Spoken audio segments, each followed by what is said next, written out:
Welcome everybody to our very first podcast. We are here today at Orion MMA Academy. My name is Sasha. This is Dejan, and we have two of the best in the world, our very own Fredrick Høifødt and UFC-fighter Nikolas Motta. Welcome, guys. Thank you. Thank you. Was that a good intro? Perfect. Yeah. I think so. Good. What's up? How you doing, Nicholas? What are you doing in Norway? I'm doing good.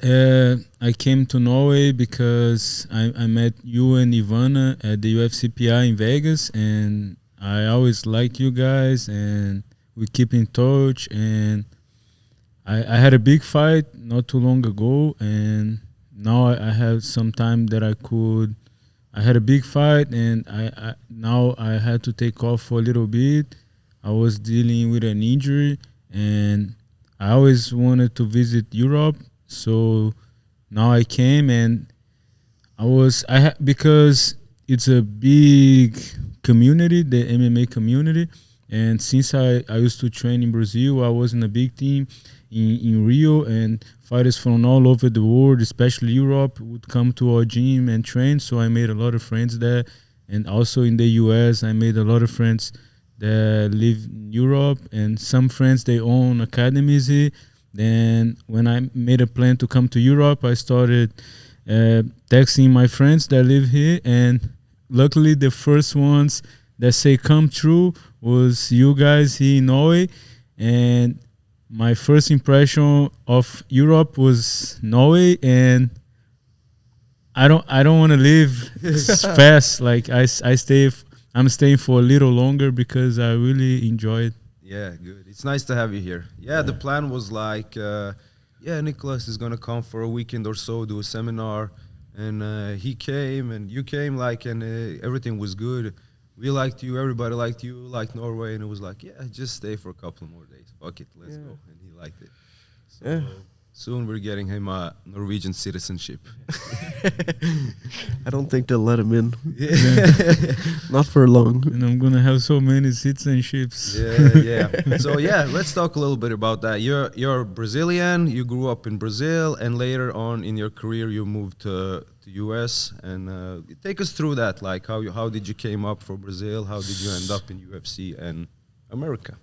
So I grew up in a nice family in Brazil, in the state of Minas Gerais, southeast of Brazil, and like my family was just like any regular family, and I went to school, and when I was done with school, but in the middle during. Here you guys say high school too, high school. Not really, but yeah, kind of. We understand. Kinda, yeah.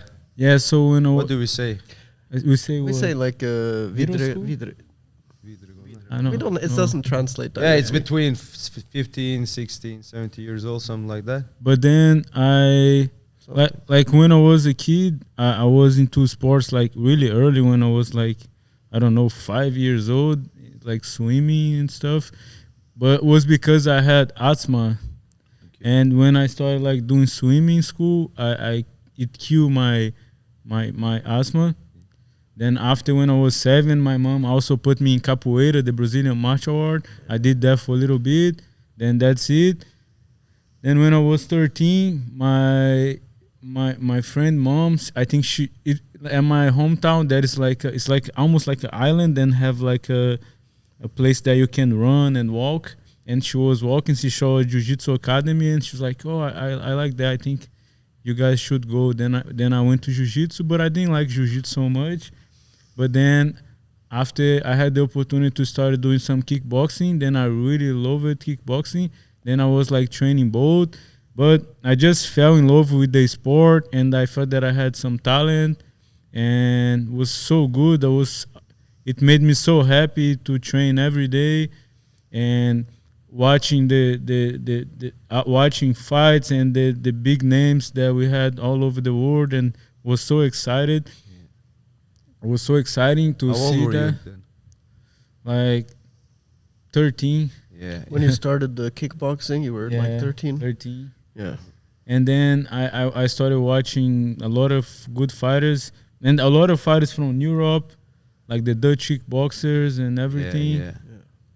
And then I really fell in love with the sport. And before I finished school, I already wanted so bad to be a professional fighter. But I grew up in like a smaller town. Then I had to leave. Like my family, they want me to go to college and stuff. And like my uncle, that was almost like also my father too. He was like, "No, this is stupid. Humans are not supposed to get hit in the head. This is for people that have no options in life." And he was like, "If you go to college, I pay for your college." But I'm like, I love this. Yeah. And I saw so many stories, like some guys that became the greatest fighters in the world. Sometimes they left their hometown to go to a bigger city and to a big team, and sometimes they didn't have nothing, just themselves. Sometimes even like didn't have money to eat. Yeah. And some of those guys became the biggest names in the sport, like Jose Aldo. And legend. Guys like that. Yeah. And I think those stories inspired me, and I did the same too. I was like, I'm gonna go and I'm gonna do whatever I have to do to make this dream happen. Then I moved to Brazil, and I was really focused, and I was really focused and disciplined. Then I had almost a perfect record. I won most of my fights, and when I was 21, they had the tryouts for the UFC reality show, and I made it to the reality show, and I went to Vegas. Yeah, that's the Ultimate Fighter. The Ultimate Fighter. The Brazil version, right? Yes. Yeah. And it was a great experience. And then a couple of years later, I decided to move to the US because I thought that would be better for my career, and that's why I moved to the US, because it was another plan to be good for my career and my future and stuff. Yeah. So you took the leap. Yeah. Sometimes you just have to do that. Very cool. Yes. So you went like, where did you go? Like straight from Brazil to, where was it? New Jersey? So my hometown, it's Minas Gerais, it's called the state. It's like, it's not far from, it's like a big state, not far from São Paulo and Rio, but it's like, doesn't have ocean, so it's like a lot of land, and it's kind of like more like a country type of culture, and it's a good town. Like there's a lot of people that it's like they like the cowboy style too, but also there's big cities, and then from like that is my hometown, and there is a very small town close to my hometown that Glover Teixeira is from. Ah, okay. And he became UFC champion, but the place he came from is so small. But he moved to the US when he was young. When did you grow up in like the countryside or more like suburban area or like a little town? Suburban. Yeah, suburban. All right. Cool. Yeah. And did you have like the nature clothes or not? Not, but so but because my mom was from more like country town. All right. And my dad was more from the suburbs. But a lot of times my mom wants me to go to see my family at the country town, see my grandparents. Yeah. Yeah, okay. Yeah. That's good. So your parents split when you were young? No, they're still together. Still together. For like 33 years. Still keeping it together. Yeah. They fight a lot, like every couple, but they still together. Yeah. Very good. You're basically from I Fredrick think is from... all of our parents are still together. Yeah. My parents are together. Yeah. Yours too. Good examples. Yeah, I say they fight a lot, but not like fight, just, like... Yeah, and all the kids became crazy dudes that hit each other in the head. Yeah, that's a good point. Well, when was your first fight? Like first? First. Maybe not even MMA, but anything. Anything? Yeah. Did you fight when you were at school? Like street fights? This is not like real fights, but but I think it was just because I was I was very quiet and shy. Then sometimes like they would pick on me. Then I end up in the like it had no other way. Then I had like little scraps, but nothing too crazy. Just All right, nothing too crazy. Nothing crazy compared to the MMA. But did you do like before you go to MMA? Did you do like maybe grappling or a kickboxing fight or something? Yeah, I did a lot. Yeah. Yeah, I didn't like it jiu-jitsu with the gi so much because I felt like it's just my personal way to see, but I like it more to fight kickboxing because I felt more free. Yeah. Yeah. Yeah, you like more action. Yeah, because I Jiu-jitsu is more like action. static. Did you do the gi or no gi? Like maybe when the guys are like black belts, it's not so static. Yeah. But because I was a white belt, it was. Yeah. Basically, when you're white belt, you just try to survive. Yeah. But other day, not too long ago, I went to a no-gi competition in Vegas and it was really fun. Yeah. No-gi I like is more fast-paced. Yeah, fast-paced, yeah. Yeah. All right. And you, Fredrick, what was your first martial arts? It was grappling. I did like before I started jiu-jitsu, I did a little bit of like self-defense and stuff, but it wasn't much really. And you also like it was grappling, no-gi jiu-jitsu. yeah, no gi. You don't like. Yeah, I see you do the gi No, classes now, but yeah. you didn't like it before. I did like I got my blue belt like 10 years ago, Yeah. and I didn't put the gi on for very long. Yeah. But now this year I start to use it a little bit more. Yeah. It's fun. Yeah. It's fun, yeah. Yeah. It's like a break in your camp and whatever you like do in your camp. It's like it's nice to do like some other things, relax with the gi a little bit, and Yeah. I feel like it's you can transfer it. It's still, you're still getting the timing and stuff a little bit. yeah. Although it is different. Yeah. But I still like it. I feel like I get some good rounds in, and there are good people here doing jiu-jitsu with the gi, so get more sparring partners too. Yeah. Yeah, it's really fun. Like, it's really important also to be active and do sports, right? And martial arts are way more fun than just go to the gym and lift weights, right? Yeah. Yeah, and that's what people don't understand here in Norway. Like when we have the ban, everybody knows MMA is not legal in Norway, at least not competing. We can train, we can do everything, but we can't compete. And that's pretty shame because people then think it's like a bad sport, bad for the youth and stuff like that. But it's totally opposite. We have kids like here that are shining on the mat, because they are so good. And a lot of the kids don't get this opportunity because it's not legal and the parents think it's like something bad, So that's why we try to show the sport. Like it can save a lot of young people, I think. I think for kids, it makes the kids have way more self-confidence. Yeah. It teaches a lot of things. It teaches to learn how to deal with losses too, right? Yeah. Yeah. Yeah, and you can transfer that into everything else in life, Yeah. Yeah, it builds your character because it is hard to do. It's a hard journey, so you have to get it together and kind of be as good as you can be, which I think is good for.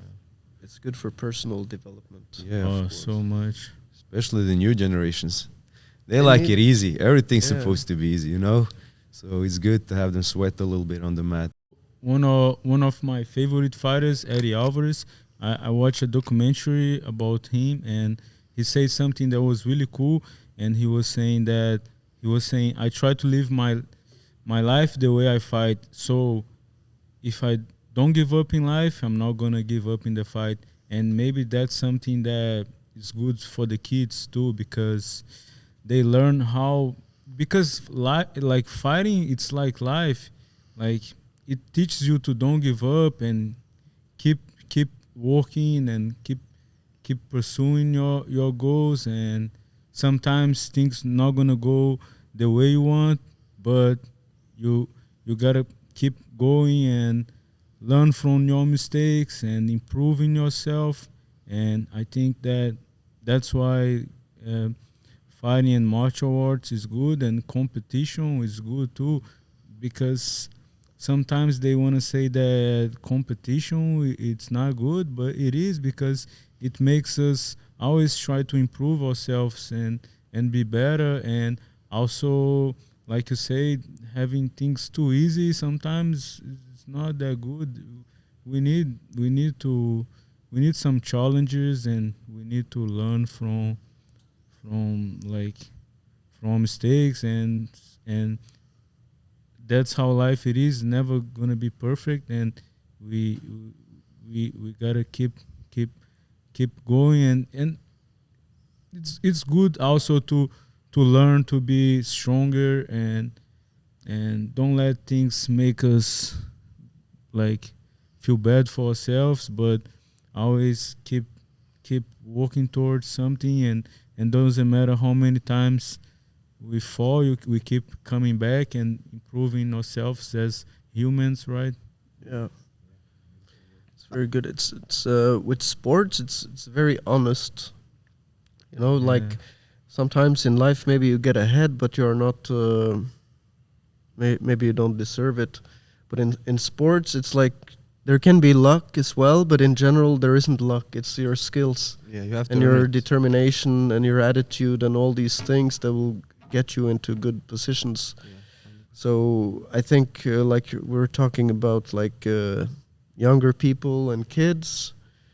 I think it's good to get them into sports, like any kind of sport. There, for sure, martial arts as well. You know, like definitely martial arts. But yeah, it's good because you learn to get after something, and you try, and then you will fail, or maybe you'll win. Either or, you're gonna learn. Okay, I won, and maybe I won because of this and that and the other, or I lost, and I think I lost because I was not in shape, or I was not strong enough mentally, or whatever it could be in martial arts. And then you go at it again with a new attitude, and maybe it works or maybe it doesn't, and then you adjust a little bit more. And I think this is like the same in life. You try to go at something, and maybe it works or maybe it doesn't work, but you keep adjusting and you keep trying, and this is a good mentality to have, I think, and good to learn early on. Yeah. So What do you guys think about martial arts in schools? Because I know some coaches in Abu Dhabi, they have like Brazilian Jiu-Jitsu in schools. Yeah. What do you guys think about that? And first, I was just thinking how Fredrick asked me if I had, before I started training martial arts, if I did fight in school. Like I did, but after I started training martial arts, I never had a fight again. Yeah, in school. Never. And if you look, most of the fighters, you don't see them getting into street fights or something like that. Never. Yeah, I think they should have some martial arts in schools, especially Brazilian Jiu-Jitsu, because they're not gonna get punched, they're not gonna get hurt. They need to know to control each other physically, take each other down, and have like a playground. They can do it like in fun times, for sure. They don't have to beat each other and choke each other out. I think that would be beautiful. But in general, I think you should have sports in school. Yeah. Every martial arts too. Every day should start with some physical activities. Yeah, get them. Kids are crazy, so like maybe get them running a little bit. Yeah, 100%. Use their energy, fighting a little bit. Just do something, and then you can focus more easily. Yeah, I think one thing is good for society is like if there is a lot of martial arts going around, like everybody that is here and like maybe they're not so good, they're starting out, but men, they think they are so good in fighting in general. General men, like they overestimate how they can fight. A lot of people need a reality check. And if you're around martial arts, there are always someone that's gonna fuck you up. Yeah. So there's always some better guy. So you maybe are a little bit smarter, be more respectful, more humble. Yeah.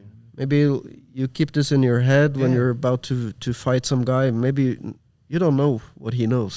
Like, I think. But that's why it's very important to especially trainer to feel that power, to feel like somebody else can beat me. Like do it in the school, like some grappling in the school. Okay, then they get more humble and they're not gonna bully each other. You know, they're gonna be more calm and respectful of each other. Yeah. Yeah, maybe. Yeah. When was the first time you got, like both of you guys, let's say, first time you really felt somebody like controlling you and beating you up in training, when you was like, oh shit, I need to get better at this? You remember that moment? No, No. You always beat the other guys. Yeah, you would always fuck them up in the gym. I don't remember. In the Fredrick? gym. Yeah, like if you come to a place like a new gym or something like that, thinking you can fight and you're good, and Yeah. somebody's like really put you into place and like, oh shit, I need to level up my game, and then like boosts your confidence. I remember very early on, like in the gym. This like one of my when I started training jiu-jitsu in Sandefjord, and I was like going to the gym, and like I was like maybe in 9 I was 19 I think, and I was feeling like I was getting strong, you know. Like I was always small when I was a kid, but then I'd grown up a little bit more. I'm getting bigger and stuff, and I was training with Lene. Yeah, You know? yeah. She's like a purple belt at the time, and she just like fucking destroy me. She just completely controlled me for like minutes, and she armbar me and like choke me out, and I'm like, what the fuck is going on? This Yeah. chick is kicking my ass. Yeah. I gotta get it together. Yeah. Yeah. That's what I mean. Like every child should go through that. Like Yeah, and being it's humble. it stings a lot more Yeah. when it's like a tiny woman kicking your ass. Yeah, 100%. Yeah. And they're not gonna bully each other because they know they're vulnerable. And okay, I'm gonna relax a little bit. Yeah. Save my energy for the training. You know. Yeah. Yeah. That was my first time getting like humiliated in training. Early on. Yeah, that's good. You probably needed that. I probably, yeah. Yeah. So Nikolas, let's get back to like your trip when you came from Brazil. That was after the Ultimate Fighter. You decide to move to. After the Ultimate Fighter, I went back to Brazil, had a couple of fights, then I made that decision. Yeah. And when did you go? 2017. Yeah. Where? So that guy I was talking about, Glover, he was there. I was there visiting my family for Christmas, and he was there visiting his family too. Then I went to see him, and I already made the decision that I was gonna go, but I didn't had made a plan yet, like where I would go. And he said, "Oh, I'm going back to," because he lives in Connecticut and he has a gym. I'm going back now. You want to come with me? I say, okay, send me your flight number. Then I book a flight, the same flight he was going there. Yeah. Then I went there with him. Yeah. Yeah, then I, All in. yeah. Very cool. Yeah. Love it. How is he, Glover Teixeira? He seems like a nice guy. Yeah, he's a nice guy. More, he's a very like almost like cowboy style of guy. Oh, yeah? Since he was a kid, he worked in the farm and stuff. Oh, yeah. Yeah. That guy is a bad motherfucker. Like, Yeah. Yeah. He took the He- belt when he was like 42. 41 or something. Yeah. 40. Yeah. Yeah. That's And crazy. sometimes we think Dude. like I also, because the way he talks with the country accent, you think he's a very like country guy, but he's actually a very smart guy. Yeah. He's always reading a bunch of books, and he's very smart. Yeah, Yeah. that's why he went so far. Yeah. Yeah. I love the thing you said when we're doing the seminar here. Some guys asked something, and you like said, they asked about your hero, who was your heroes coming up and stuff like that, and then you explained, and then you said, yeah, actually, all my heroes have become my friends. You know, so Yeah. that's Oh, pretty that's cool. crazy. Yes. Yeah, and I was And thinking it's about crazy to that. think about like when I was a teenager, I was at home on the computer watching those guys and being a fan, and later I was training with them, and they giving me advice, and I felt like I had good, how do you call,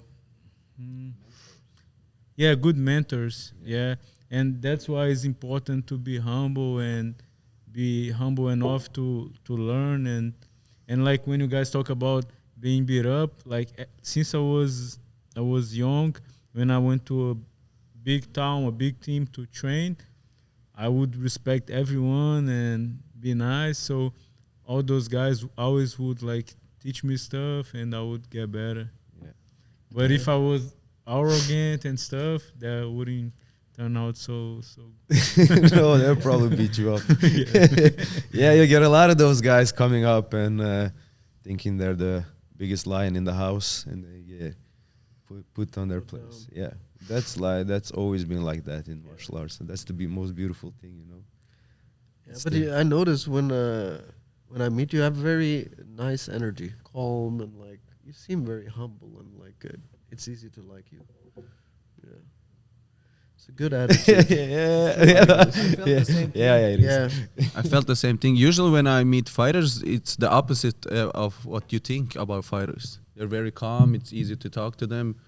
You're not scared of the fighters, basically. I'm more scared of some other guys, skinny guy on the street that is unpredictable than when I talk to the fighters, because I can see they're calm and they're very respectful. We can have some exceptions, but most of the high level fighters, the best fighters, are the nicest guys. 100%. Yeah, and a lot of guys sometimes, most of those most famous fighters, they have family and kids, and they are good fathers. Yeah. They just fight for the pay. That's their job. They don't want to fight you in the gym all the time. Yeah. Hey, I was looking at your fights, and I saw like on Fight Pass, from you're 20 years old, like it's an old fight in Brazil, and you end the fight in the first round with a head kick. Like, what's the scene there when you start to do MMA fights in Brazil? I don't know where it was in Brazil, but like, what's the scene there compared to maybe fighting in Las Vegas or something like this? The scene there, I don't think that changed that much. Yeah, I think both places have a lot of good fighters, and the scene there was I moved to Rio. In Rio, I always been very strong with MMA because I'm not sure if the Gracies came from Rio, but the sports starts, the Brazilians start the sports. Yeah. So what happened was, I think the Japanese, some Japanese people, they created judo and jiu-jitsu. Yeah. And then the Grace family, they learned jiu-jitsu with the Japanese, and they made it like even better, and then they create that sport, and they even have, I don't know if you guys ever heard the Gracie diet. They had their own diet so they could be always healthy, and they did great things. And they had a guy that used to fight in Japan. I forgot his name. He even have a book that is called Breed. Rickson Grace. Rickson Grace. Yeah. Also, I think. The documentary. And he was undefeated, like, I don't know, 100 fights or something, and he was jacked, strong, big. But when they had the idea to start UFC, to prove how good jiu-jitsu was, they took the smallest guy from the family, Royce Gracie, the skinniest guy, and they put in UFC, and was all the martial arts to see which martial art was best. And Royce was the skinniest guy, and he won all the fights. And so jiu-jitsu in Brazil was what created the sport and UFC. And then after they sold the show to the Fertitta brothers, I think, then Dana White become so much bigger. Yeah. What is the Gracie diet? Just watermelons and acai? Yeah, there's a lot of. I A think lot there's of acai women. too. Yeah, it's probably acai. A lot of, you know. Do you know it or no? I don't know No, it. That's why I'm no. asking. No, you should Just check that stuff. out. Maybe do the Gracie diet couple of months. I don't know the Gracie diet either, but I remember seeing this Hickson Gracie. He's doing yoga and like doing a lot of breathing and stuff. He was like fucking serious. Yeah, bro, you should check that diet out. Now we're eating shit here in Norway. You don't look like a lightweight anymore. but it's because I felt a big difference. The food in Norway, it feels so healthy. Yeah, you mentioned this, like, how is it compared to the United States, and how is the United States compared to Brazil? I think Brazil is the same thing too. Like most of the times, they don't have so many regulations with the food quality like they have here. So I feel like the food here feels way more healthy. But me and Sasha, we making a lot of hamburgers. So Yeah, we've been doing burgers and fries. healthy Especially burger. when Ivana's not home. Yeah, Healthy Should we eat, burger. bro? Yeah, just do some burgers. Burgers. What about it? So he's going up to welterweight. Yes, I and can having see a good this. time. Me also. Yeah. Fuck, I've been eating too much last weeks. What did you like the most of the food here in Norway? Like I say, that especially the bread too. Like I think in Brazil and the US sometimes bread makes us scared. Like, oh, if I Yeah. eat bread, it's gonna cause a lot of inflammation and it's gonna make me Bloated. bloated. Mm. But when I eat the bread here, I feel good. And other day we ate the Norwegian hot dog. Yeah, It's pølse. like, I just ate a hot dog and I feel great. Yeah, he ate Yeah, I like saw that on Instagram. It's like, dude, what the fuck are they putting in the U.S. hot dogs? yeah. He ate, dogs. he ate like Real hot dog. you ate like a chorizo at a gas station, Oh, that was and good. he was like, "This is healthy." I was like, "I don't think it's healthy. Maybe it's healthier than U.S., but it's not healthy." It's still a fucking hot dog. Yeah. Yeah, in Brazil it's the same way too. Did you try the chocolate melkesjokolade? Not No. yet. Oh, I tried. You try it? It's good. Is it good? Yeah, you liked it? I like it. Yeah, I'm just giving him some random like Norwegian foods to taste, like melkesjokolade, firkløver. Quick lunch. Quick lunch. Quick Yeah, I lunch. gave you the quick lunch also. Yeah, I don't want to talk shit about my countries, but I feel like in the United States and in Brazil, they don't care if you're gonna grow a third arm. Oh yeah, as long yeah. as they making money. Yeah. Money, yeah. They don't care about what is in the food. Yeah, it's funny because I've heard other people say the same. Like, you don't feel so, like, you feel bad after eating, but when you are here, you're not feeling the same way, in a bad way, you know?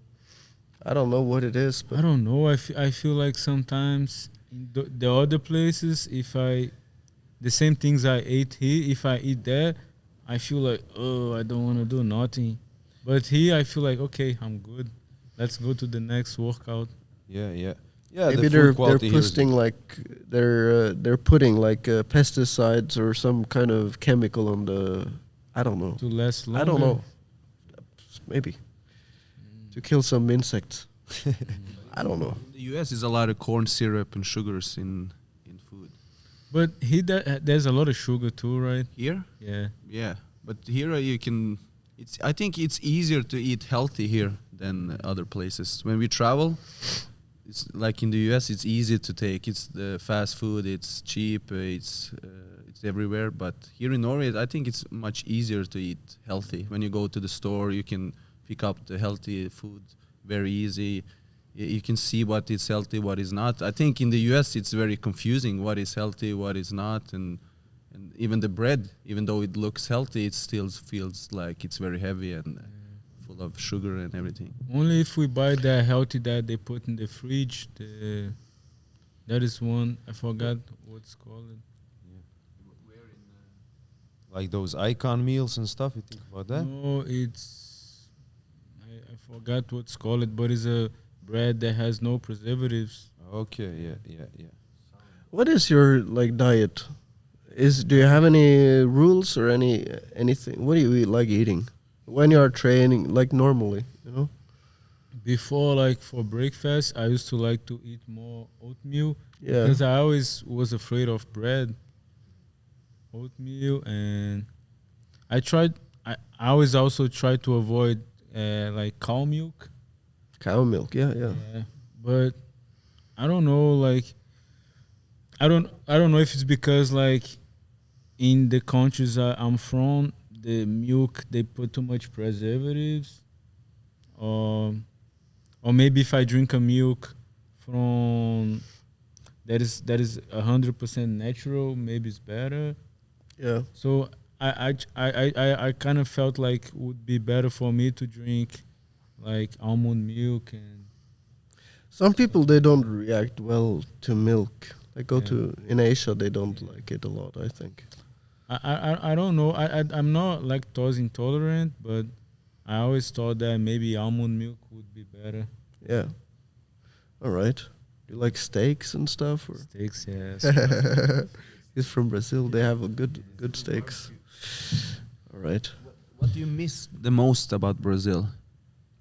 What I miss the most?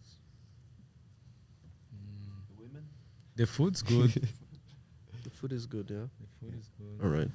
The sun probably when you're here. Yes, We got him like this full set of like wool, like we use in Norway, you know, wool under everything when it's getting cold. Very And he good. was walking around like a robot in his wool. it was tight. It was too tight. Too tight. Yeah, he bought an M. But remember, you were eating too much in Norway, so now you're an XL.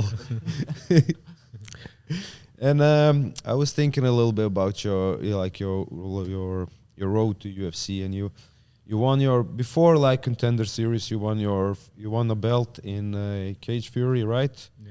Yeah, and it was a year between that fight and your Contender Series fight. How was it like? Was it a year between those two fights? No, I don't remember, but I remember that. Yeah, you're right. It was a year. Yeah. Yeah.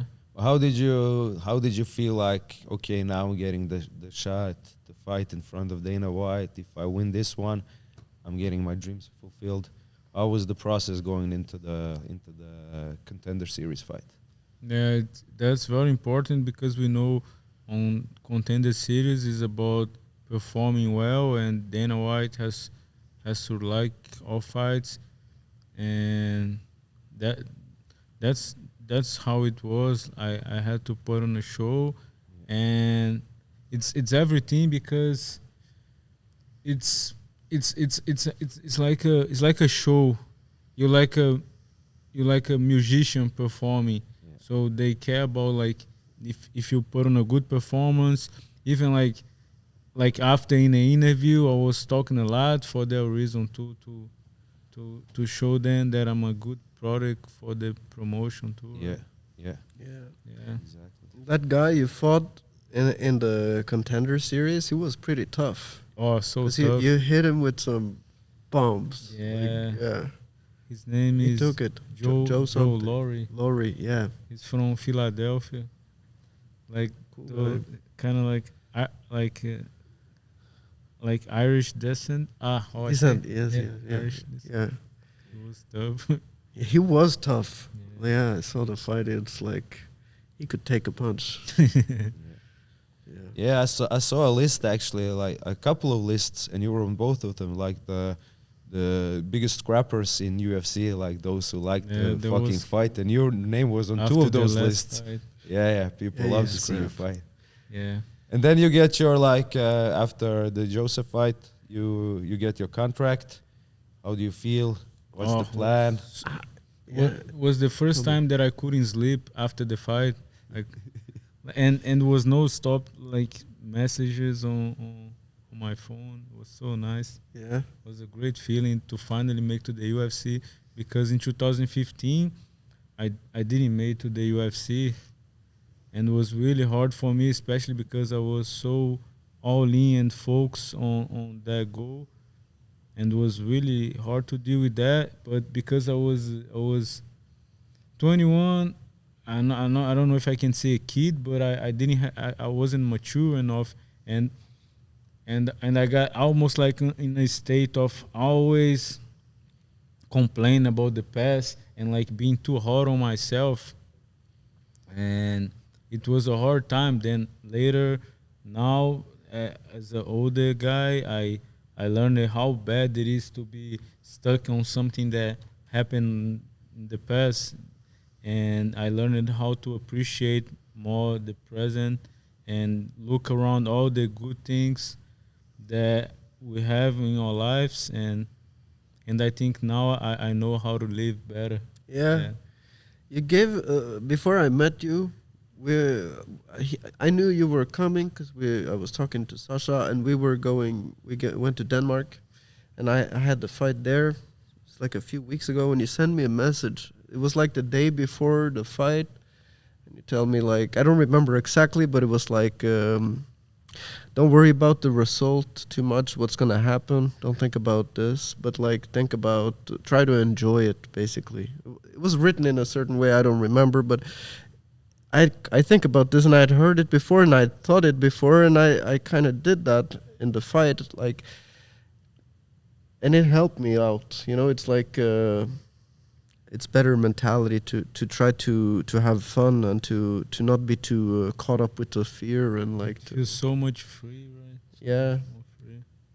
Because I think you are like me too.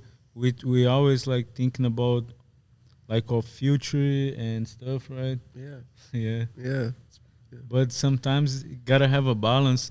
Like we can't live life like, oh, whatever, I'm gonna just let life and go with the flow. No, we gotta have plans and goals, but at the same time we cannot be too hard on ourselves, right?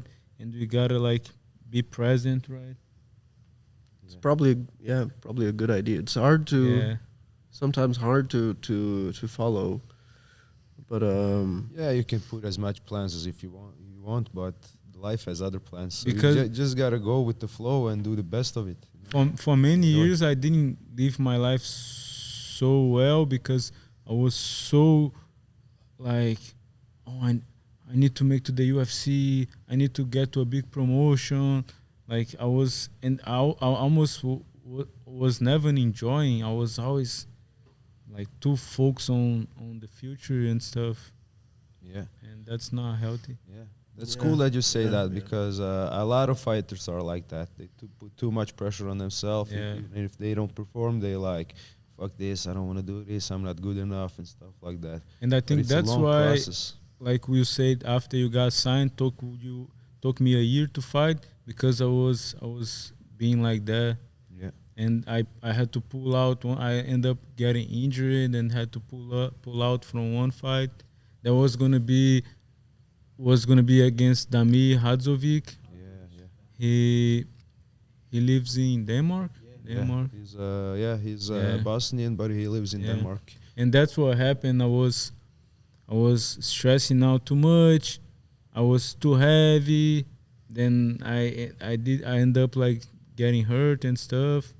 And I think the main reason was all like mental and not enjoying the process and not being present and being too stressed out and overthinking too much. But how did you change your mentality from like overstressing and to be calm? Did you have a coach or did you? Yeah. I also started working with a sports psychologist. Yeah. He was a MBL. yeah, the MLB. Yeah, I always baseball, say wrong. yeah, baseball MLB. league. Yeah, and he played in the highest level too. And he had something that happened him during a game that he had an episode that he got really anxious or something. Then after he realized what happened, because as men sometimes we like I'm a man and stuff, but we gotta take care of our mental health too. Yeah. And how is that process? Do you meditate? Do you visualize? How do you do that? I learned breathing exercise. I learned how to meditate a little bit. And it's just like a constant. I say constant? Constant, yeah. Constant. It's a constant journey of trying to improve ourselves and that's the beauty about those sports, right? Yeah. Yeah, and you can also like have a regular job and at the same time do martial arts and always improve yourself, because everything gonna mix together, and you're gonna have like you're gonna have a better life, right?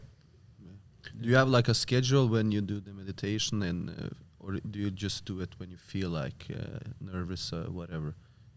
Do you do it every day or just in fight I think camp? I usually do more in fight camp Yeah. or like leading to a fight if I'm getting a little nervous. But it's really good to be nervous close to a fight. Yeah, yeah. Yeah. You're more sharp. Yeah. Yeah. Yeah. Sometimes it's like I feel like you're doing a fight and then you get some feedback from it. You learn something and it changes you. You know, like maybe you can just be aware of it. It's just something you know now. Like I should be trying to enjoy myself instead of like losing yourself into this anxiety and all of that. Basically, you don't maybe have to practice anything. It's just like, you know, to try to enjoy. So you try to do that when you're fighting also. Yeah, but your last fight was amazing. Like your performance and your mentality, your everything because you were like the underdog. You were like brought into Denmark against this big next star they were building from Denmark. And it was a main event, a lot of pressure, everything. Yeah. And you walked in there like from the moment we landed to like the whole process. You were cool, calm. And I could see you enjoyed yourself when you were fighting in there. It was so fucking awesome to see. Yeah, it was cool. So what do you do like to keep the nerves that way? I don't think I do. I like he said, like it's good to be nervous. Like for me, I'm doing like meditation and stuff. The month before my fight, it was like a little bit random because I didn't have the fight then. But me and my girlfriend, we went to this Buddhist center. It was like for curiosity to see what they do and how they live. But we do a lot of meditation there and like some spiritual practices, like the Buddhists, you know. And this like refired, like it gave me inspiration, motivation to do this meditation. So I had 1 month, no coffee, no nothing. I was very zen and I was meditating like once a day, maybe also sometimes twice. And I just feel like super focused and present. And then I brought this going into the fight. But the day of the fight, like, fuck, I'm so nervous. Like, I'm having anxiety. Like, if this was my every day, I would be fucking depressed. Like, my life would not be good. It's bad. And I'm like kind of complaining a little bit to you. Fuck, I'm getting... and he's just chilling next to me. But basically, I think going more towards the fight, our warm-up was really good. We put the music on. We had a good time. It was me and Sasha and my brothers, like people I like hanging out with and I'm safe with. I think that was it. Like we had fun. Yeah. And I was ready. I knew I was ready. I knew I could beat this guy if I do this and this. And I tried not to get this anxiety to kill my mood. Yeah. So basically try to just flow through it and enjoy it. Yeah, you're gonna fight anyway, you know. It Yeah. doesn't matter how you feel now in the locker It's room. still You're happening. gonna go out there Yeah. and fight that guy anyway. So Yeah. why not enjoy the process? This guy was dancing in the locker room, warming up. He Yeah, was yeah, feeling yeah. so good. It was good energy. Brought that shit out to the cage and choked this guy out in less than a minute or so. Yeah. It was beautiful.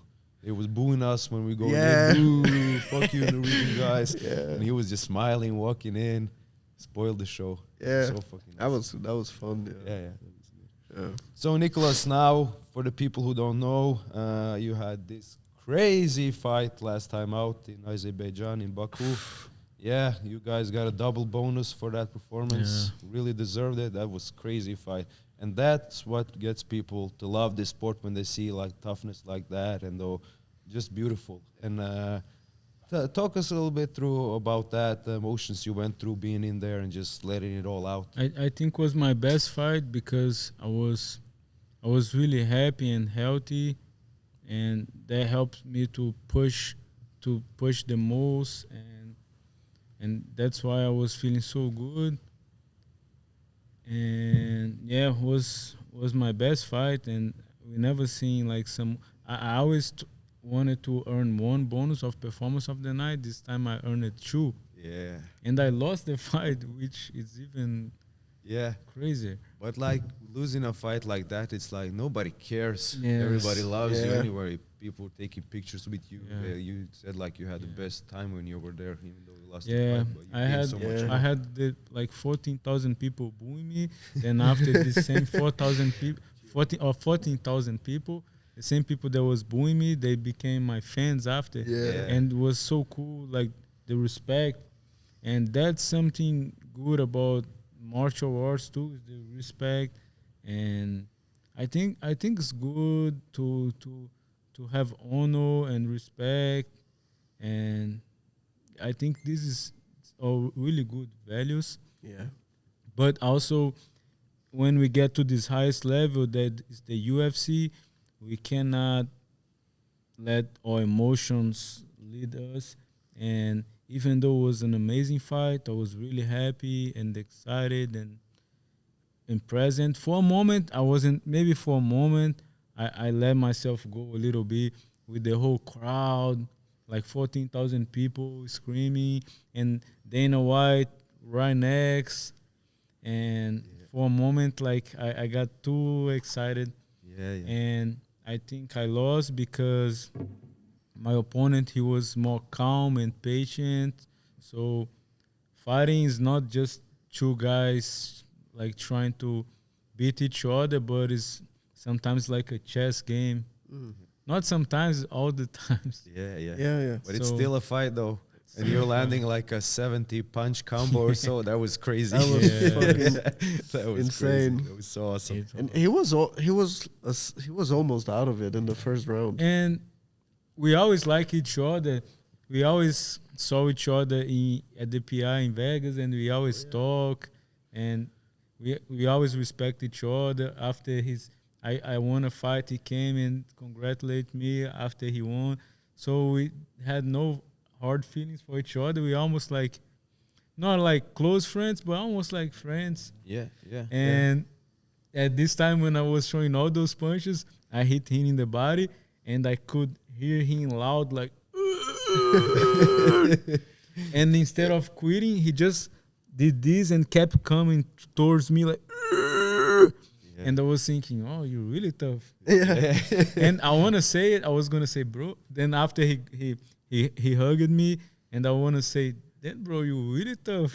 I respect that, but I thought like, no, maybe I'm not gonna say it because I just did throw 70 punches on him, and now I'm going to start talking. No, I gotta stay respectful. Yeah. Then right after, when the fight was over, we talk. I'm like, yo, we always respect each other. I appreciate you. He's like, I appreciate you too.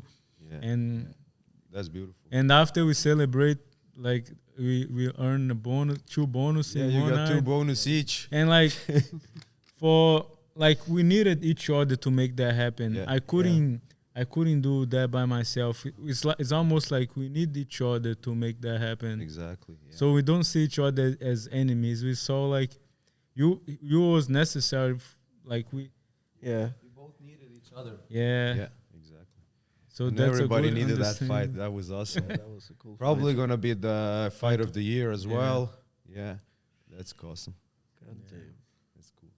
Yeah. How does it feel when you're like, because there's a lot of your fights where you get kind of like into the pocket and it's like, that's danger zone, you know, like you're both swinging and you're very good there and you hit a lot of people and basically knock them out.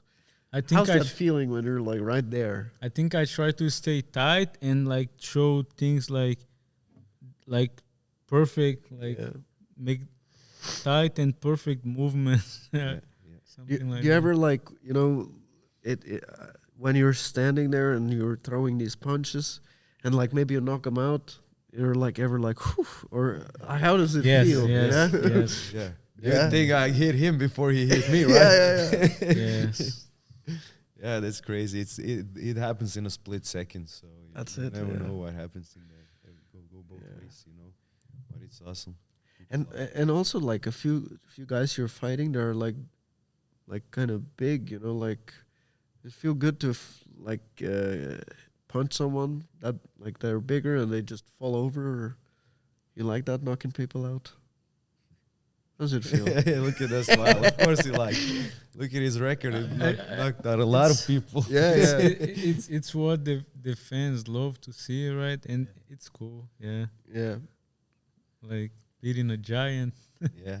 It's gotta be cool. Yeah. Yeah. So in that crazy fight in Baku, you broke your jaw. Yeah, but it wasn't just because the fight. The main reason was a wisdom tooth that created something called a cyst that made my jaw a little weaker. Then in the second round, he punched me, and I felt my tooth, and I thought, I think maybe I broke my tooth. Oh yeah. But then after the fight, they said, you have a fracture. After I did the image.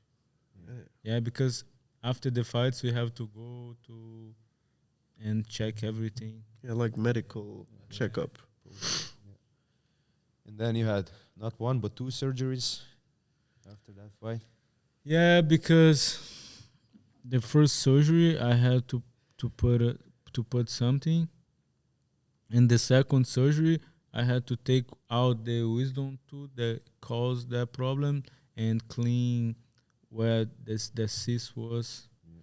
And now that's why I have this free time, because my body has to naturally grow the bone again. Did they put some wires and stuff? Yeah. So you're like Kanye West. Yeah. But it was good because I was skinny, only drinking protein shakes. You got to lose some weight. Before I already liked protein shakes, like whey protein or plant protein. Now I appreciate even more because it's really good. Yeah. Yeah, it's like doesn't let us lose our muscle, and muscle is important for everyone. I think even for older people, it's important to have muscle. Yeah.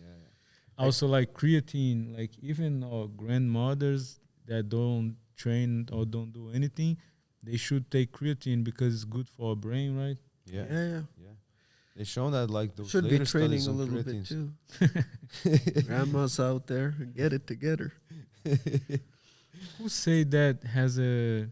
I don't know if it was Mads. He said that he has a grandpa that used to be a bodybuilder, and now he he put like 5 kilograms each side and still. Yeah. He has this old guy. He's training, like he's doing workouts with him, and he's very old, but he does like lifting weights and all that shit. Mats is taking. Yeah, this guy has. I've seen him. He has some records and stuff.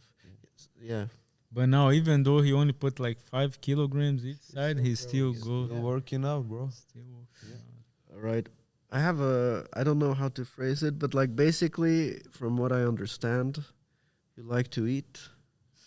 you like to fight, and you like women. Who doesn't like? But do you like have every any Brazilian? What the like fuck, every bro? Brazilian? So Norwegians don't like women. I guess not all of them.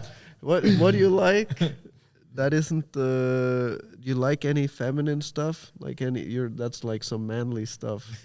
Feminine stuff? What is feminine stuff? I don't know. Stuff like Some girly maybe not feminine, maybe stuff, bro? We some don't have that not in so Brazil. macho stuff. Like maybe like what's your softer side? Oh yeah. Now we got you. Yeah. Maybe romantic movies. Yeah. Oh yeah. Now we know. What's your And some favorite candles, one? right? Romantic movies and candles. And some you like a face mask and stuff too? No. No, just he's a a romantic. I have No, we- baby face. It's okay. Yeah, you Yeah. do. I don't have a beard. You don't need it. All right, romantic comedies. What do you like? Like now you have been in Norway for like 10 days or so, and it's like you told us, it's a whole different. You were in the US for a long time, and now you were in Thailand, and then you come here to Norway. It's like a total different thing. What is the thing you're most surprised about, or you like the most, or something like that? Thailand is great. Like it's a place that we feel like we don't have much stress. And I don't know if also is because everyone is on holiday, but there's some people that are now in holiday and still like it has that vibe, almost like everyone is so happy. Yeah. And nobody is angry and nobody cares about politics and politics and races and all these things. Everyone is it's happy and enjoying themselves and enjoy, and the weather helps a lot too. Yeah, that's why they're happy. And and when I get there first, I don't really feel hungry because the heat, and I train, I work out, I only want to drink stuff, so it's so fast to be in good shape again and shredded, which is great and it feels good. But everything like too much, even if everything's perfect, too much, everything too much, it's not healthy, right? Like eating too much, not healthy. Too many, like if you have too much like things that give you like pleasure too, it's good, but also it's not healthy. Yeah, We gotta have a balance. Exactly. Yeah, and I think that's how it should be, right? We got everything we do, we must have balance, right? Yeah, exactly. that's a good idea. What was the different thing here though? What was the question? It was a good question. Yeah, it's something about that. Like the difference between Thailand, something new you like experienced here in Norway that you like, Something new. or weird. It's a good culture too, right? Right. Yeah, I think, and for it's been just a short time, but so far, everyone is pretty respectful, and I like how like the people from the gym from Norway, they appreciate like to have, because I fight in the UFC. I'm from Brazil, and they really enjoy like, oh, it's so good to have you here. Yeah. This is cool too. It was got to be kind of crazy to like, because we brought you to the boxing gym right here, and like the kids there, they knew who you are. Oh, That's pretty crazy. Yeah. I really appreciate that, because that is some place that even if they know you, they kind of like they act like they don't know you. But myself, I always like, if I see a fighter that has more experience, has a name, I always would be humble and be like I want to learn from that person, and I want to like respect and show respect to that person. And those kids at the boxing gym, they did that to me, and I was so happy with that. And I even say, bro, give me your Instagram because I want to follow your journey too. That's awesome. Very cool. Yeah, I think this is really cool.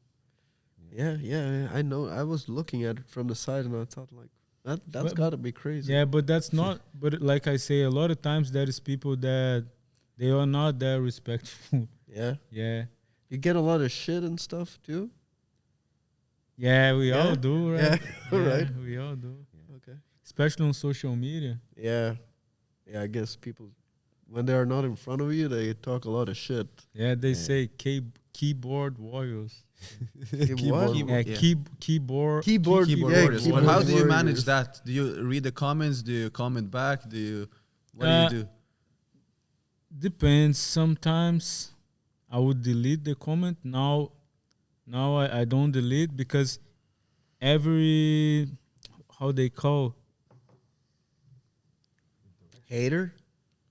Every Every all pad, I go pad. Oh yeah. What do you PR. say? Yeah.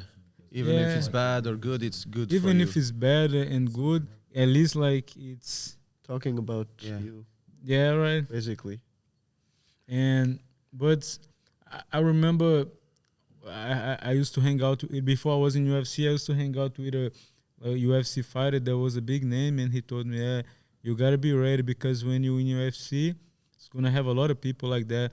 Sometimes even people." He told me that even people comment, like he posted like a video or picture of his little kid, and people would like make some crazy comment.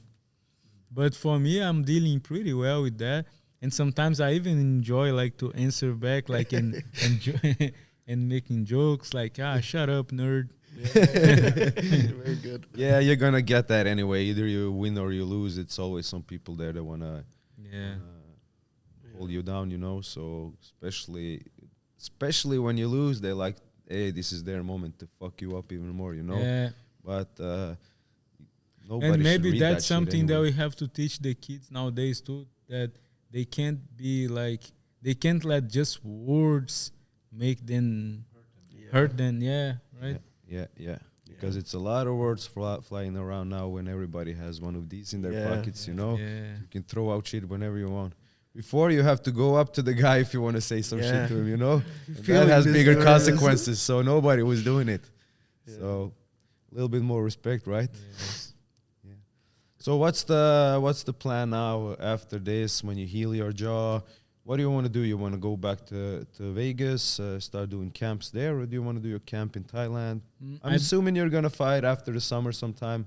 I've been liking to do my camp in Thailand, so I went there for the first time because I always heard good things about it. I went there just after a fight, and I went back to Vegas. Then I had the opportunity to fight in Macau, in Asia, and then I only had 5 weeks, so I made this plan because at Bangkok MMA, the head coach George Hickman, he always told me like, oh, we all like you. Anytime you wanna come back, you come back. Then when I got offered to fight in Macau, I made this plan. I'm gonna go do my camp at Bangkok MMA in Phuket, Thailand, because then the time zone is gonna be almost the same. Because when you fight in a country that is so far, the jet lag can be a big problem. Yeah. So I did my camp there. I won the fight. It was a great time. And in only 5 weeks, like 4 weeks of fight camp and one week, the fight week that we cut weight, I made so many improvements so fast, and I became so healthy because over there, like I feel like I was really focused, and the weather and everything helped me. So I imagine like if I did so well in 5 weeks, imagine what I can do in 3 months. And what happened was the fight of the year. Yeah, exactly. Yeah. Very good. So you're definitely going back to Bangtao when you're healed up So- and ready to go for the camp. Yeah, but I have to plan and see, and let's see what's gonna happen. Yeah. And if I saw that they having like 16 to 18 UFC shows in around Europe and Asia next year. So if probably like if I have to fight in Europe, I come to Norway or any country in Europe, so I stay close by. I can come earlier. Yeah. That's smart. Yeah. Same, be awesome. same thing. Like if I'm in Phuket and I have to fight in America, I want to go there like early so I get used to the weather and the time zone, because jet lag can be a big problem for competition. Exactly. That's what a lot of people don't understand, especially when you're fighting. Like when you go on a holiday to Vegas to party or something like that, you know, you get that jet lag, but You're you can fine. sleep, you can adjust, but you don't have to fight. So a lot of fighters have that problem when they coming overseas, coming to America, and because a lot of fighters get there like Monday or Tuesday, you know, it's just a couple of days before weigh-ins, so it fucks up your whole system, but you can sleep and you feel it in the fight, definitely. So it's smart to come a little bit earlier. What does your day look like when you're in a fight camp? Or like, Usually I like to do most of my workouts. Like in the past, I used to like to train at night, but nowadays I change it. I try to do everything in the morning and in the afternoon. Then at night I like to slow down so I can sleep better. oh, good. Yeah. You're working out like once or twice, or At least twice. Yeah. yeah. Yeah. You do that around the year, or like Around the year. Yeah. you usually train twice a Yeah. day. I think if we are professional fighters, it's important to always be always train, never stop. Yeah. Always working on something. Yeah, always. Yeah, and you had some questions from people from social media. Yeah. Let's crack up a few before we pack up. Let me find it from Instagram. We had like a poll. People could ask you whatever they want. We got some questions. I need to find them. In meantime, I'm wondering, when did you start training with Jake Shields and Cepho? I started training with Dan in Vegas. Let me see what year. I don't remember if it was 2022 or 2023, but I had my first UFC win with Jake and Ray. Yeah. Yeah. That was your first time. The second fight or the first fight? My second fight. Yeah. That's when you change trainers. And that's when you came to Extreme? Yeah. That was that time? Yeah. Yeah. How is it like in these big gyms like Extreme? You get like a lot of big and good fighters. It's over good. there. How is the energy? Is it a lot of like competitive energy, or is everybody lifting each other up and stuff like that? It's I think both like competitive and people lifting each other up, and it's good to train with good fighters because then we can share experience and ideas with each other. And yeah, sometimes I'm good at something that you're not, and sometimes you are good at something that I'm not. Then we can share with each other and improve each other. Right? Yeah, and that means a lot when you have like 20 UFC fighters on the mat, you know. So everybody has some good things they can share. Yeah. Extreme is awesome. Okay, let's go to the questions from Instagram. How much MMA should you train per week, considering you are a school student? So I assume he's asking for himself. He's a school student.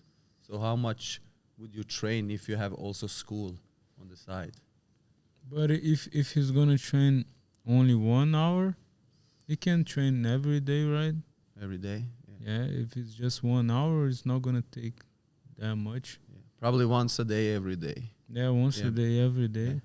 I think that's fair. That's how I used to do when I was in school. Yeah. Do only once a day. Yeah. Yeah. School is like pretty in your head, right? And the training, a lot of it can be in your body. So Yeah. I feel like they go well together.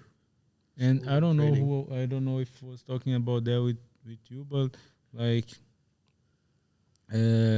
sports like makes our brain way sharper, right?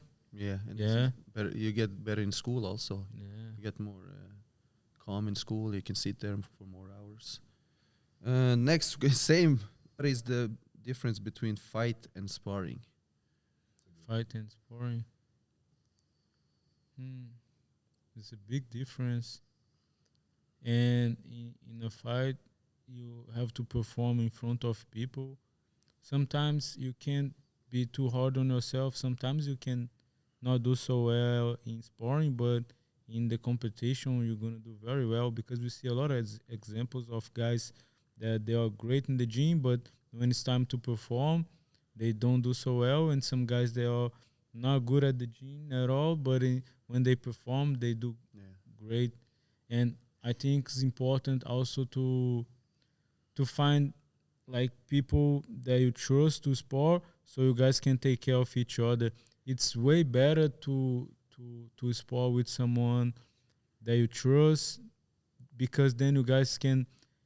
Because fighting is like, to be a good fighter is a lot about like being relaxed, and because for the techniques to go perfect, you have to be really calm, and you have to you can't be like stiff and tense or angry. If you're angry or like, that creates stiffness, and everything is gonna be slower, and you're not gonna. I cannot say flow. Oh yeah. You're not gonna flow good enough. So, and also it's a bad idea to do too many hard sparring, because that's not healthy. Be getting hit in the head for no reason. Yeah. And like, if I'm sparring with someone like they say, oh, how much you do hard sparring? For what? Like, if I hit you very hard in the head, what's that gonna change? Nothing. No. Brain damage. Brain damage, and you cannot work out a couple of weeks. And For what? you lose a partner. You lose It's like for your pride or something. yeah. Because But it's true. Yeah, you have to take care of. I feel like my best fights was the ones that I did with good friends that we both can go fast in a fast pace, but we control. And like you asked me about Ray Sefo, and Ray Sefo, he's one of the biggest legends in martial arts. He had like 150 fights, and one time I was asking him, because we do pads, I was like, but I want to show power, like almost like how I do, because he's one of the most powerful guys in the history of like kickboxing. And he just said, brother, power comes from control. Yeah, it is. Yeah, it's true. And that's the same thing in sparring. Like if you know how to control, use the speed, and it's almost like Conor McGregor used to say in his prime, that timing is all about timing, right? Yeah, timing and Timing precision. beats speed. Yeah. Timing and precision beats beats power. Yeah, Something like was that. another thing. Yeah, too. during his prime, he was a great person. Seems like now he changed it. Yeah. but during his prime, he was. Okay, let's go. Next question. When did you start training MMA? 18. 18 years old. Actually, no. Actually, I trained when I was like 16. Since I was 16, but like real, like a professional, 18. Yeah. Okay, let's keep going. What's the weirdest thing a fan has ever said or asked you? The weirdest thing. This question. Yeah, this question is from Instagram. Oh, I don't remember. Okay. Would you ever move to Norway? Maybe. Depends You on have the a girls. When you get old. You get a wifey. Yeah. But that's the Lucky one thing dog. that you told me, like the first day, the couple of first days when I watched the biggest difference. You said there's a lot of old people here that just walk around in the daytime, because everybody is at work beside the old people. So it's a lot of old people walking around here. It's very calm and relaxing. Yeah, this is good. Yeah, the Norwegians, they live long. Healthy food, the water you said was good, everything. We got And good nature not here. so The much air. stress too. What do you think about the air here? Do you notice this? That's what, when That's I every that's time what I I come back, heard. I always feel fuck. The air here is best. Amazing. You don't think about this? Someone told me that. Yeah. You are here breathing. Electric cars. Electric cars. Water, the water is the best in the world here in Norway. Nobody can say nothing about that. we can drink tap water. That's crazy. Yeah, and it's good. That's how it should be. It's not crazy. You're crazy. Yeah, that's how it should be. We should be drinking water out of fucking Yeah, bottles. yeah. When you go to Walmart, you have to pick up like 200 it's a kilos lot of of work. water. Yeah, no, Yeah. carrying this. Yes, let's do a couple of more questions. If you weren't fighting, what would you think you would be doing with your life? If I wasn't fighting. Pimping. I would fall in love. Yeah, fall in love with a rich girl. Yeah. Yeah, I thought about some things. I thought about maybe being a chef, Oh yeah. That's a good job. or I think I would have went to law school, because then there's a lot of options. Yeah. Yeah, Law school? yeah.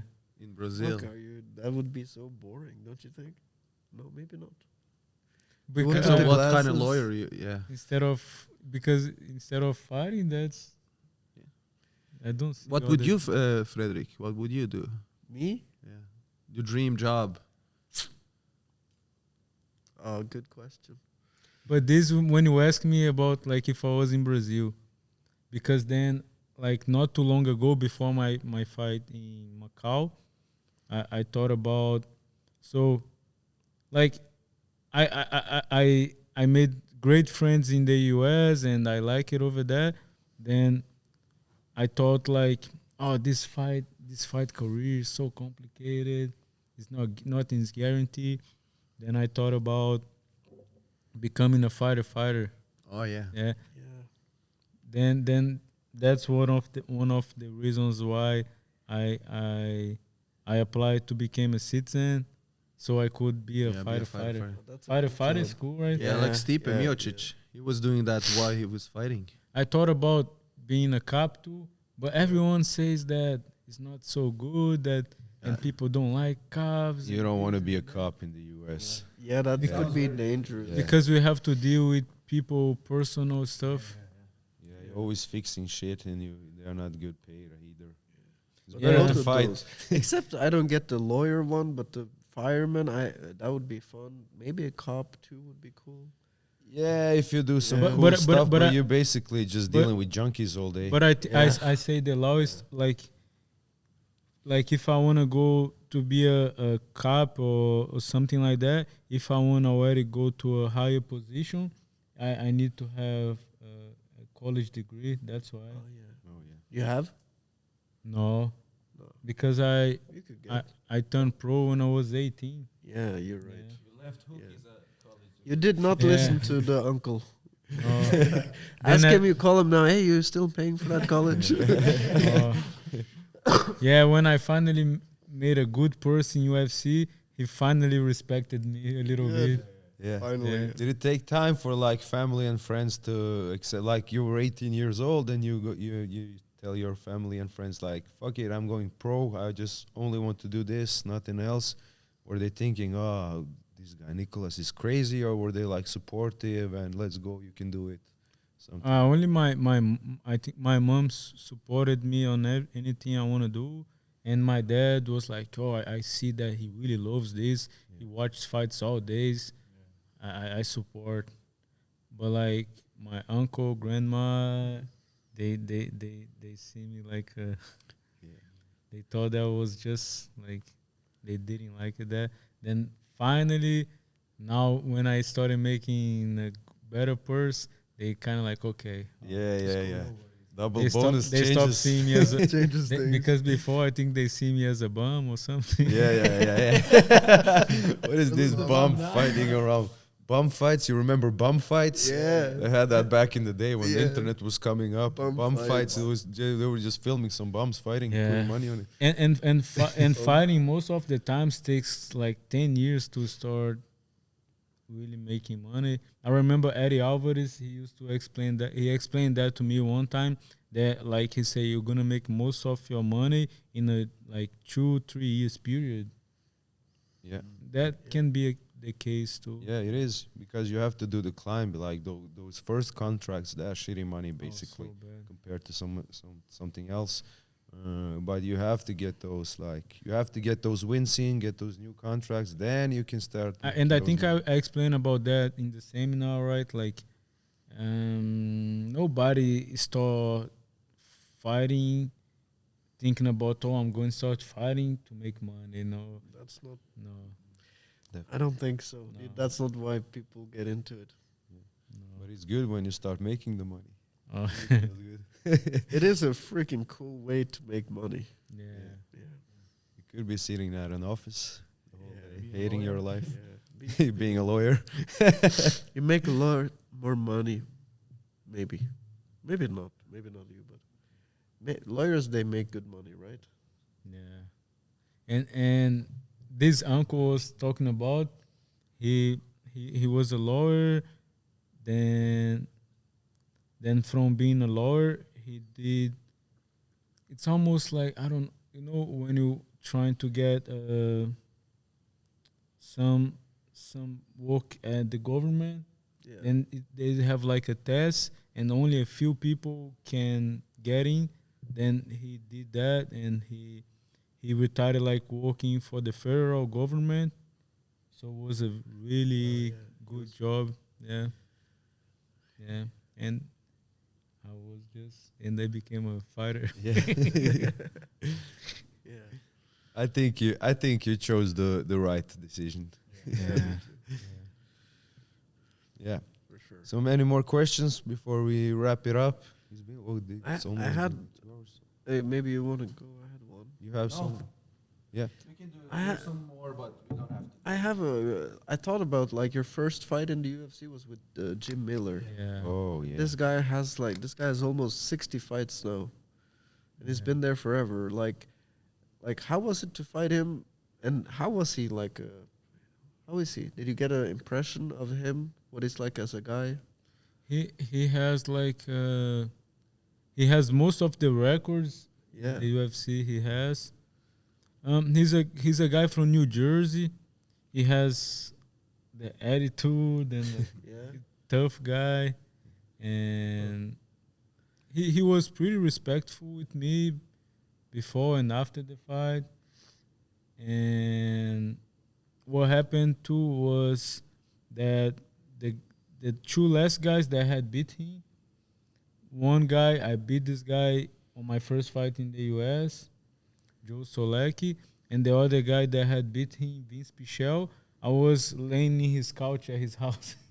Oh yeah. And my manager called me offering the fight, and I thought like, oh, he's the two last guys that beat him, one I beat the guy, and the other I'm with him right now, and every time we spar I beat him.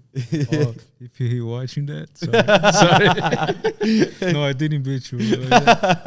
Okay, so, but Vince is that type of guy. Like at training, he looked like an old man. He didn't care, but in the fight, he's a beast. Yeah. But those MMA mathematics always goes wrong. Yeah. You can't like, I beat him, he Yeah. beat Yeah, it him, I doesn't beat you. work It like doesn't that. work. He's It's always a he's fight. he's a smart guy. He's an electrician too, Oh yeah. and he's like you guys. He's a very handy man. He can do everything. Yeah. Cool. Yeah, we And have this handy electrician here. He used only 1 year to put up the sign there. He got finished with it a couple of days I'd ago. like to have some things pending. You gotta give me another work. Sasha doesn't pay. now he retired from the UFC. Now he's back in the business. Yeah.